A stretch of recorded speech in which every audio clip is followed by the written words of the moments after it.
Welcome back. This channel exists because of your support. Subscribe, hit like, and share your thoughts in the comments. Now let's get into the story. The notification buzz cut through the conference session like a knife. I glanced at my phone during the afternoon break, expecting the usual check-in from Claire. Maybe asking how Milwaukee was treating me, or what I wanted for dinner when I got back Friday. Instead, hey, just so you know, told our families we're taking a break for now. Need space to work on myself. We can talk when you're back. I read it twice, then a third time. Not, can we discuss this? Or we need to talk. Just a flat announcement, like she was updating me on a dentist appointment. I was 340 miles from home at an industry conference. She knew that. She knew I'd be here until Friday. And she chose this exact moment to drop that bomb. My thumb hovered over the screen.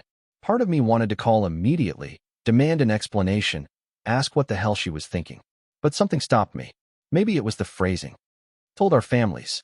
Past tense. Already done. Not asking permission, not seeking input. Just informing me of a decision she'd already executed. I typed back. Okay, thanks for letting me know. Then I put my phone away and walked back into the conference room. The presenter was talking about building long-term client relationships. The irony wasn't lost on me. I barely heard a word. Here's the thing about being blindsided. Your brain tries to make sense of it by rewinding everything, looking for clues you missed.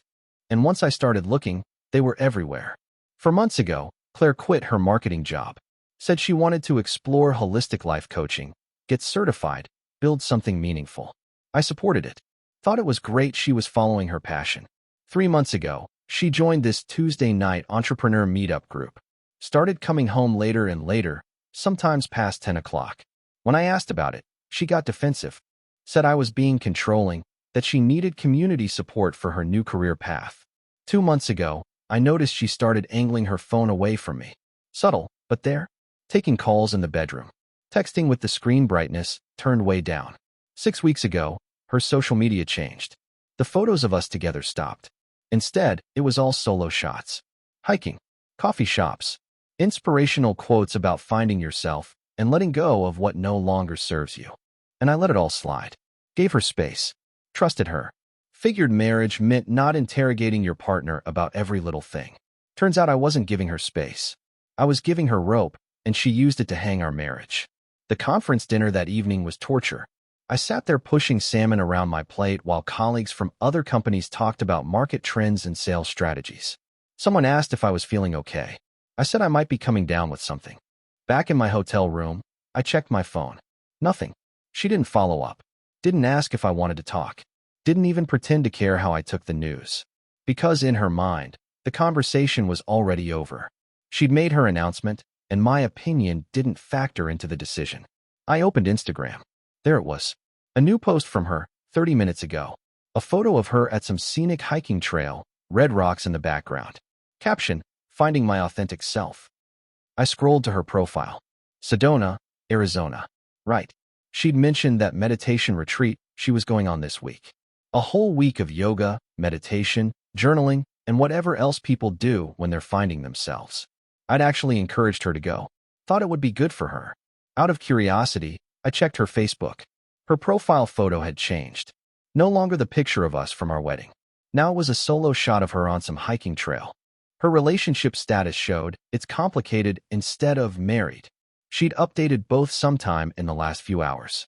Now I understood the timing. She'd waited until we were both out of town. Me at my conference, her at her retreat. Maximum distance. Minimum chance of real confrontation. I sat on the edge of that hotel bed for maybe an hour, just thinking. Not panicking, not crying. Just processing.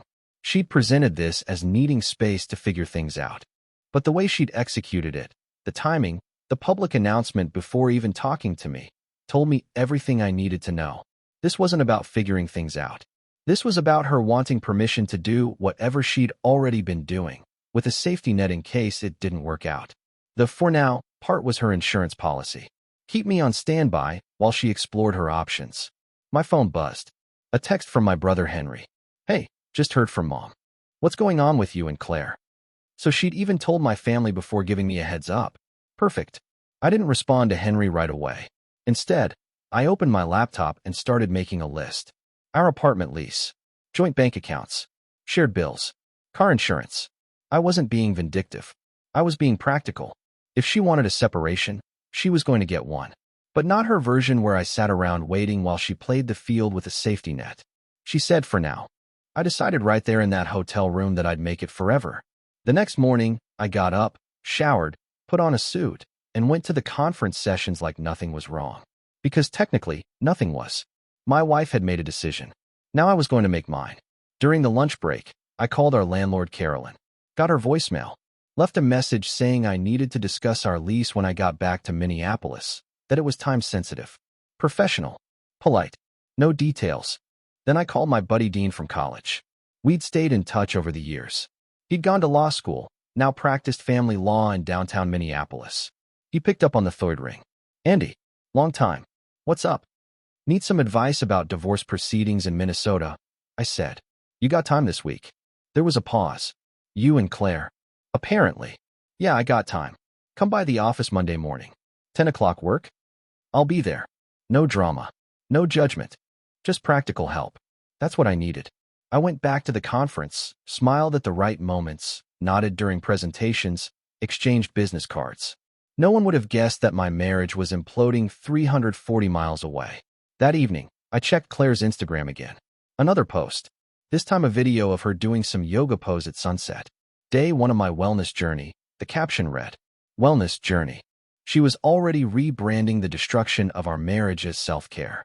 One of her friends commented, Proud of you for putting yourself first. I closed the app, turned off my phone, and sat in silence. She wanted a break to figure things out. Fine. I'd give her clarity. Crystal clear, permanent, no going back clarity. The for now part of her plan was about to have a very short shelf life. Thursday morning, I delivered my presentation at the conference. Building long-term client relationships in medical equipment sales. I'd prepared it weeks ago, knew the material cold. Got good feedback afterward. One small victory in a week of defeats. During the lunch break, I checked my phone. Text from Claire. Sent 20 minutes ago. Hey, retreat is amazing. Really finding clarity. Hope conference is going well. 2 days of silence, and that's what I got. No acknowledgement of the bomb she dropped. No, how are you doing? Or are you okay? Just a breezy update on her amazing retreat experience. I typed back, conference is good. Glad retreat is working for you. Polite. Professional. No emotion. No questions. She wanted me to be waiting, probably expected me to be devastated. Maybe hoping I'd beg her to reconsider. She was about to learn I don't beg. Friday afternoon, I checked out of the hotel and started the 5-hour drive back to Minneapolis. No music, no podcasts. Just me and the road and a growing sense of clarity about what needed to happen next. I didn't go straight to the apartment. Instead, I stopped at a coffee shop in Uptown, a block from our building. Ordered a black coffee and sat by the window, watching people walk by. Normal people with normal Friday evenings ahead of them. I used to be one of those people. At 5:30, I walked to our apartment. Second floor, corner unit with decent natural light. I'd actually liked living there. Past tense. Inside, everything looked exactly as I'd left it early Monday morning before driving to Milwaukee. Dishes in the sink from Claire's breakfast before she left for Arizona. Her yoga mat still rolled up by the door. Mail piled on the counter. I grabbed a beer from the fridge and sat on the couch. Looked around at all the shared things we'd accumulated over 6 years. The bookshelf I'd assembled while she handed me screws. The coffee table from that estate sale in Northeast. The framed photo from our wedding still hanging on the wall. That photo bothered me now. Both of us smiling like we had forever figured out. Turns out forever has an expiration date when one person decides to hit the reset button without consulting the other. I took the frame off the wall and put it face down in the hall closet. Didn't throw it away, didn't smash it. Just removed it from view. Then I started going through paperwork. Found our lease agreement. Highlighted the termination clause. Found insurance documents. Made notes about separating policies. Found old bank statements showing a pattern I should have noticed months ago. Her spending had increased significantly, while her contributions to shared expenses had decreased. ATM withdrawals of $200, $300 at a time. Cash that went to who knows where for who knows what. Meanwhile, I'd been covering most of the rent, utilities, groceries. Being the stable one while she found herself. My phone buzzed. Text from Henry again. Mom's asking questions. What should I tell her? I typed back. Tell her I'm handling it. I'll call her tomorrow. You okay though? Yeah. Better than okay, actually. Making moves. That's what I like to hear. Let me know if you need anything. I spent the rest of the evening organizing. Not packing yet, just making mental notes of what was mine, what was hers, what we'd bought together. Trying to figure out the logistics of untangling a life that had been woven together for 6 years. Around 9, I ordered Chinese delivery. Sat on the couch eating lo mein and half watching some show I wasn't really paying attention to. My mind kept circling back to that text. Just so you know, told our families we're taking a break for now. The casual cruelty of it still amazed me. Not even the decency of a phone call. Just a text notification while I was hundreds of miles away, powerless to respond in person. And then she disappeared to her meditation retreat, celebrating her newfound freedom with strangers who probably thought she was so brave for choosing herself. What she didn't realize yet was that I was choosing myself too. Except my version didn't involve sunrise yoga posts and inspirational quotes. It involved termination notices, separate bank accounts, and a clean, definitive exit. She wanted for now. She was about to learn the difference between a pause button and a stop button. Saturday morning, I woke up with a clear head and a simple plan. Keep moving forward. No second guessing, no emotional spirals. Just execute. At 10 o'clock, I met Carolyn Sheffield at the property management office. She was in her 50s, had owned the building for 15 years. Always been fair with us. Andrew, she said as I walked in. Have a seat. What can I do for you? Claire and I are separating, I said simply. I need to give notice on our lease. 30 days, right? She nodded slowly, reading my expression. That's correct. I'm sorry to hear that. You two have been good tenants for 3 years. Appreciate that. Can I sign an intent to terminate? I know you'll need to confirm with Claire, but I wanted to get the process started. Carolyn pulled up our lease on her computer. I can do that. I'll need to call her to confirm, since you're both on the lease. Is she reachable? She's on a retreat in Arizona right now. Gets back Tuesday. If you could call her Tuesday morning, that would be perfect. Something in my tone must have told her not to push for details. She printed out the paperwork and I signed where indicated. She made a copy for her records and handed me mine. You'll have until the end of next month to be out, she said. And Andrew, if you need a reference for a new place, just let me know. Thanks, Carolyn. I appreciate you making this easy. We shook hands and I left. First step completed. Claire would get a call from the landlord Tuesday morning, probably while she was doing her morning meditation or whatever. The thought gave me a grim satisfaction. Next stop, the Wells Fargo branch on Lake Street. I walked in around 1 o'clock in the afternoon. The branch was quiet, just a couple other customers. A banker in his 50s introduced himself as Thomas Wright and led me to his desk. How can I help you today?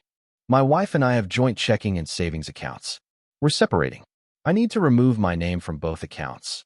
But first I'd like to transfer exactly half of each balance to new accounts in just my name. Thomas had clearly done this before. His expression shifted to professional sympathy. I can help with that. Let me pull up your accounts. He typed on his keyboard. Looks like there's about $8,400 in the joint checking currently. I nodded. $4,200 to the new account, then. And I see about $11,600 in the joint savings. $5,800 to a new savings account, please. The process took about 30 minutes. New accounts opened. Funds transferred. My name removed from the joint accounts. Clean, legal, no drama. Is there anything else I can help you with? Thomas asked when we finished. Actually, yes. I need to update my direct deposit to go to the new checking account instead of the joint. He printed out the routing information. I pulled up my employer's payroll portal on my phone right there in the bank and made the change. Effective next pay period, my salary would go into my account only. All set, Thomas said, handing me temporary checks and a new debit card. Permanent card should arrive in 7 to 10 business days. I thanked him and left. Another piece handled. Back in my car, I checked my phone. Claire had posted on Instagram 2 hours ago. Group photo at some juice bar, everyone holding green smoothies and grinning. Caption, nourishing body and soul with my tribe. Her tribe, people she'd known for a week.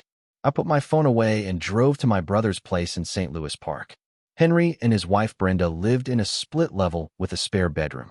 I called him that morning, told him I was coming by. Brenda answered the door. Andy, come in, come in. Henry told me what happened. I'm so sorry. Thanks, Brenda. I'm okay, actually. Henry appeared from the kitchen. Hey, man. You want a beer? I'll take a water. We sat in their living room. Brenda brought out sandwiches she'd made. I realized I hadn't eaten since the lo mein last night. So what's the plan? Henry asked. I filled them in. The lease termination, the bank accounts, the meeting with Dean scheduled for Monday. You're really doing this, Henry said. Not even going to try counseling. She didn't ask, Henry. She announced it to everyone else first, then me. Via text. That's not someone who wants to work on things.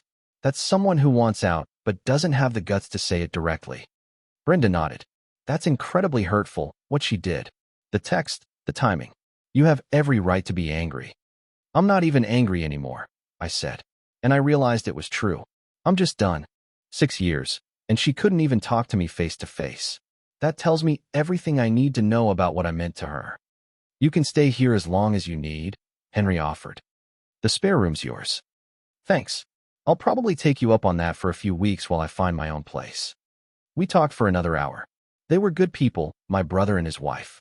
Reminded me that not all relationships end in casual cruelty.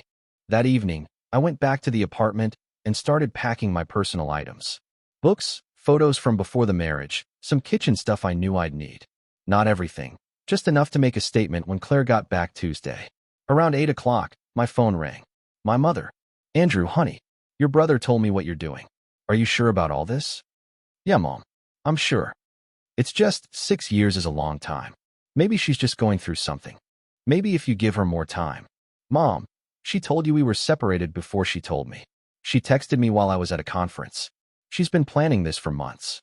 I'm not the one ending this. I'm just making it official. Silence on the other end for a moment. Then, you're right. I'm sorry. I just hate seeing you hurt. I know, but I'm okay. Really. Your father and I love you. Come for dinner tomorrow if you want. Casey will be here too. I'll be there. After we hung up, I kept packing, filled 3 boxes with my stuff, and loaded them into my car. Tomorrow I'd rent a storage unit for the furniture I wanted to keep. Not much, mostly just my desk from the home office and a bookshelf my father had built me years ago.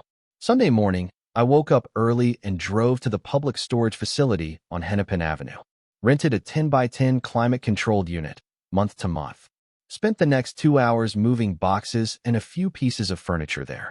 Around noon, my phone buzzed. Text from Claire. Hey, last day of retreat. It's been so transformative. See you Tuesday night around 7. We should definitely talk. I stared at that message for a full minute. We should definitely talk. Like it was just a casual conversation she'd been putting off, not the dissolution of a marriage. I typed back, Tuesday works. Safe travels. Brief. Polite. No emotion. No questions about her transformative experience. At 2 o'clock, I drove to my parents' house in Bloomington. My sister Casey was already there, helping Mom prep dinner. There he is, Casey said when I walked in. She gave me a hug. How you holding up? I'm good. Surprisingly good. Dad was in the garage, working on his workbench. I found him there, sanding down a piece of wood. Hey, son, he said, looking up. Your mother told me everything. Yeah. He set down the sandpaper.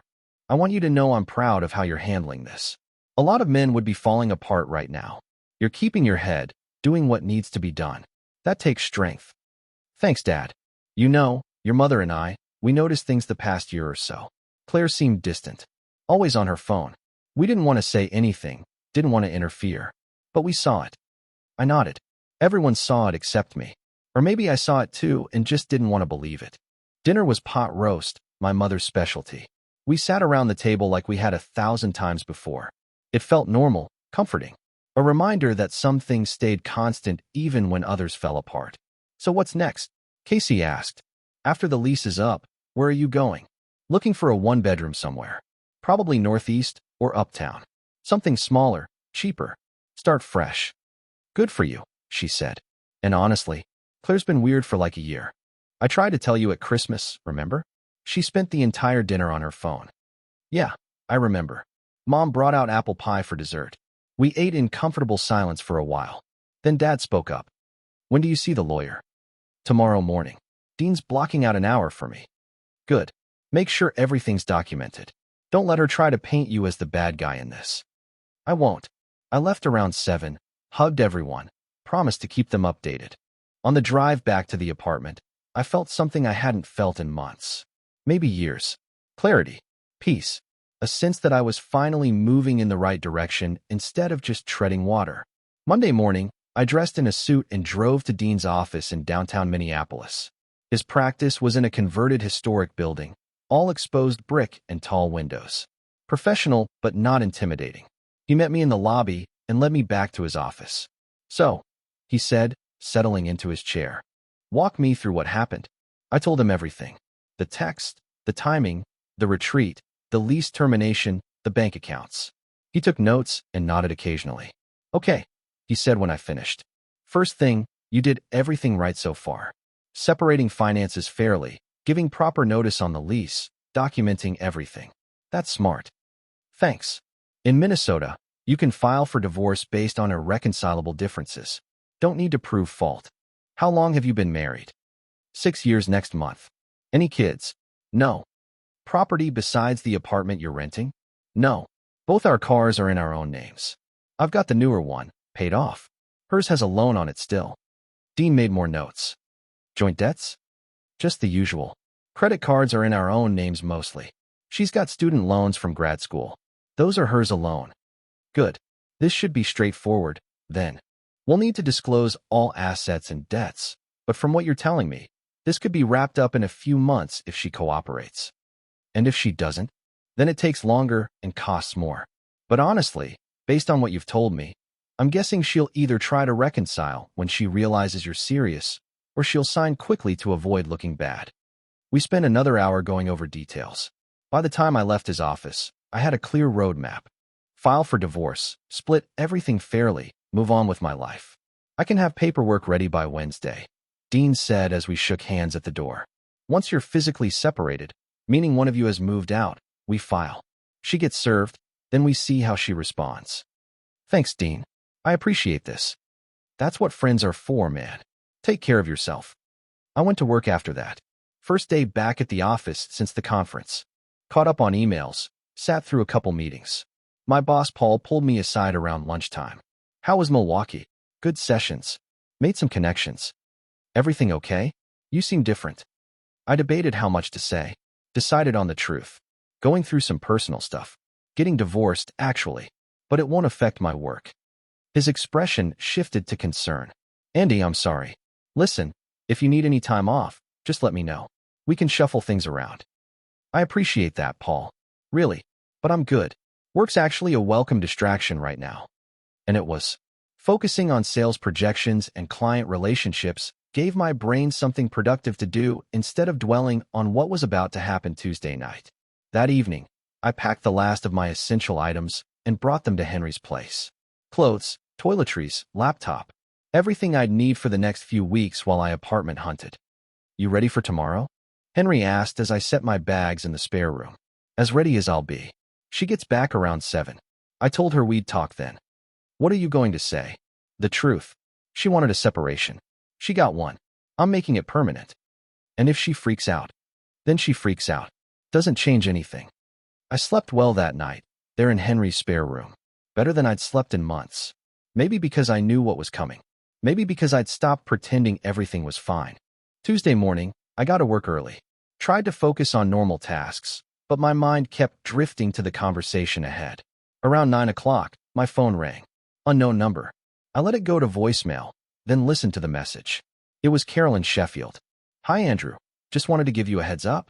I called Claire about the lease termination like we discussed. She seemed pretty surprised. Anyway, she has my number if she needs to talk. Take care. I smiled. There it was. The first domino. 10 minutes later, my phone exploded. 7 missed calls from Claire in the span of 5 minutes. Then the texts started rolling in. What did you do? The landlord just called me. What is this about terminating our lease? Are you serious right now? We need to talk. Call me back. This is insane. You can't just make decisions like this without talking to me. That last one made me laugh out loud. A coworker glanced over, concerned. I waved him off. I waited an hour before responding. Let her sit with it. Let her panic a little. Finally, I typed. You said we're separated. I'm handling logistics. Be at the apartment at 6. We can talk then. My phone rang immediately. I declined the call. She called again. I declined again. Then, I didn't mean we had to move out. Where am I supposed to go? I replied. That's something you should have thought about before announcing a separation to everyone without discussing it with me first. This isn't what I meant, and you know it. You texted me that we're separated. I'm treating it like a separation. What exactly did you expect? 3 dots appeared and disappeared. Appeared again. Finally, can we please just talk about this like adults? 6 o'clock. I'll be there. I put my phone on silent and got back to work. Felt surprisingly calm about the whole thing. Maybe it was because I'd had a week to process while she was busy finding her inner peace. Now she was getting a crash course in consequences. The rest of the day crawled by. Meetings felt longer than usual. Emails took forever to write. At 6:30, I packed up my laptop and headed out. On the drive to the apartment, my phone buzzed with more texts. I didn't look. Whatever she had to say could wait until we were face to face. I arrived just before 7, carrying takeout from the place down the street. No point cooking tonight. Claire's car was in the parking lot. Arizona plates on a rental. She must have flown back instead of driving. I walked up the stairs to our second-floor unit. The door was unlocked. I pushed it open. She was sitting on the couch, still in her retreat clothes. Loose linen pants, a flowy top, hair pulled back, face clean of makeup. She looked smaller somehow. When she saw me, she stood up. Finally, she said, I've been calling you all day. I was at work. I set the food on the counter. You hungry? Are you kidding me right now? No, I'm not hungry. I want to know what's going on. I pulled out my takeout container and sat at the kitchen table. What's going on is exactly what you said. We're separated. I'm making it official. That's not what I meant. Then what did you mean? I took a bite, chewed, swallowed. She crossed her arms. I meant we needed some space. Time apart to figure things out. Okay, so you wanted to announce to everyone that we're separated, go on vacation with your retreat friends, and then what? Come back and pretend everything's fine? It wasn't a vacation. It was a wellness retreat. Right, wellness retreat. My mistake. I took another bite. So what was the plan after the wellness retreat? We were supposed to talk about it. Figure out what we both want. You didn't ask what I wanted before telling everyone we're separated. Why would my opinion matter now? She stared at me like I'd grown a second head. Because we're married. We're married, I corrected. Past tense. You ended it when you sent that text. I'm just handling the paperwork. You can't be serious. I've never been more serious about anything in my life. She sat down heavily on the couch. This is crazy. You're being ridiculous. Am I? Let me ask you something. When did you decide you wanted this separation? I didn't decide anything. I just needed space to think. When did you decide you needed space? She hesitated. I don't know. A few weeks ago. Maybe longer. And in those few weeks, did you think maybe you should talk to me about it before announcing it to my family, your family, all our friends? I was going to talk to you. When? After the retreat? After you'd already told everyone? After you'd already made up your mind? I shook my head. You didn't want a conversation. You wanted permission to do whatever you've been planning. That's not fair. You know what's not fair? Getting a text message 340 miles from home telling me my marriage is over. That's not fair. She put her face in her hands. When she looked up, there were tears. I didn't say it was over. You said we're separated for now. I'm making it forever. Problem solved. We can fix this. We can go to counseling. No. Just like that? No. Just like that? No. I finished my food and stood up. You made a choice. Now you get to live with it. I've already talked to a lawyer. Papers will be filed by the end of the week. Her face went pale. You talked to a lawyer? Of course I did. You think I was going to sit around waiting for you to decide if you wanted to keep me? That's not what this is. Then what is it? Explain it to me in a way that makes sense. She opened her mouth, closed it, tried again. I just needed time to figure out if this is what I want. And I figured out that I don't want to be with someone who needs time to figure out if they want me. So we're done. You have 30 days to find a new place. I'll be back this weekend for my stuff. I walked past her toward the door. Where are you going? Staying at Henry's. Don't worry, I'll be back for the rest of my things. You'll barely notice I'm gone. This is ridiculous. I stopped at the door and turned to face her one last time. You said separated. I'm just making sure we're on the same page about what that means.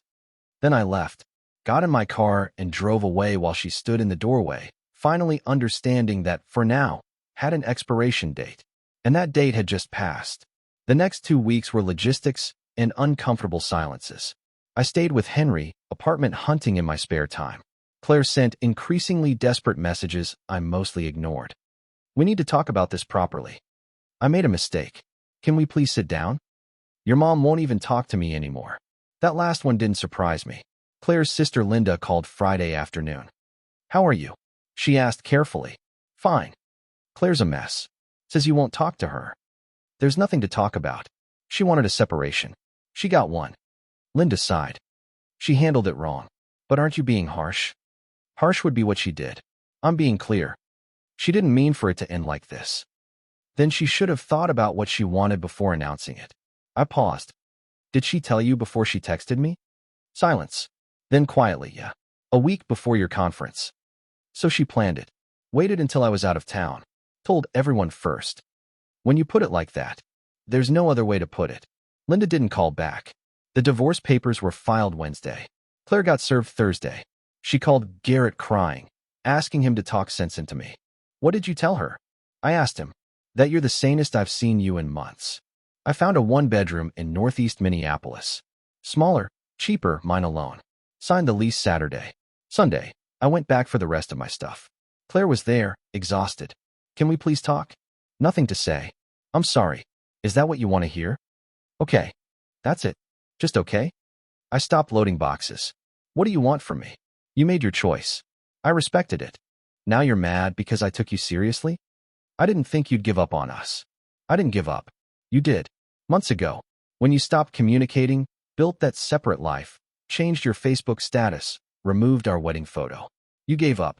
I'm making it official. I loaded the last box. I don't love you anymore. Maybe I did last week. But watching you panic, watching you try to undo what you deliberately did, I realized something. You wanted permission to explore options with a safety net. I'm nobody's safety net. That's not true. Doesn't matter now. I closed my trunk. 2 weeks left on the lease. Good luck. I drove away without looking back. 3 days later, I signed the papers. I hope you're happy. I didn't respond. For months later, the divorce was finalized. Quick, clean. She kept her car and student loans. I kept mine. We split the remaining savings. Done. I ran into Claire's sister Linda at the grocery store one Saturday. She looked uncomfortable, but stopped to talk. How have you been? She asked. Good. You? Fine. She hesitated. Listen, I just want you to know Claire's struggling. Had to move back in with our parents. Lost her job last month. Sorry to hear that. She studied my face. You don't seem sorry. I'm not happy about it, but I'm not responsible for it either. She made her choices. She really did care about you, you know?